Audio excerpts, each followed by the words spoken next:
ചില ആളുകളുണ്ട് അത്യാവശ്യം വരുമ്പോൾ മാത്രമേ വിളിക്കാറുള്ളൂ. അവൻ എന്തെങ്കിലും ഒരു ആവശ്യം ഉണ്ടെങ്കിൽ അവൻ്റെ ഫോണിൽ നിന്ന് ഇങ്ങോട്ട് ബെല്ലടിക്കും. അപ്പോൾ അങ്ങനെ നിങ്ങൾക്കൊക്കെ അനുഭവം ഉണ്ടായിട്ടുണ്ടാവും.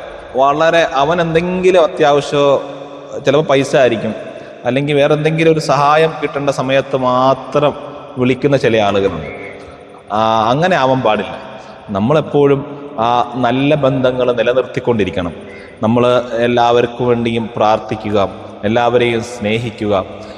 അത്യാവശ്യങ്ങൾ വരുമ്പോൾ മാത്രമല്ല വിളിക്കേണ്ടത്, ഇടയ്ക്കൊക്കെ വിളിച്ച് അന്വേഷിക്കുക. അങ്ങനെ ഒരു രീതിയും സ്വഭാവവും നമ്മുടെ ജീവിതത്തിൽ ഉണ്ടാക്കി എടുക്കേണ്ടതുണ്ട്. ചില ആളുകൾ നമുക്ക് ചിലരെ നിസ്സാരമായി കാണും. അവനോടൊന്നും മിണ്ടേണ്ട ആവശ്യമില്ല, മൈൻഡ് ചെയ്യേണ്ട ആവശ്യമില്ല എന്ന് ഇങ്ങനെ കരുതാറുണ്ട്. ചിലപ്പോൾ അവരായിരിക്കും നമ്മൾ യാത്ര ചെയ്യുന്ന സമയത്തൊന്ന് വീണ് പോയാൽ ഓടി വന്ന് എടുക്കാൻ, അല്ലെങ്കിൽ നമ്മുടെ വണ്ടിക്കൊന്ന് ടയർ പഞ്ചറായാൽ ഓടി വന്ന് ഹെൽപ്പ് ചെയ്യാൻ അവനായിരിക്കും ഉണ്ടാവുക. അതുകൊണ്ട് ആരെയും നമ്മൾ നിസ്സാരമായി കാണേണ്ടതില്ല.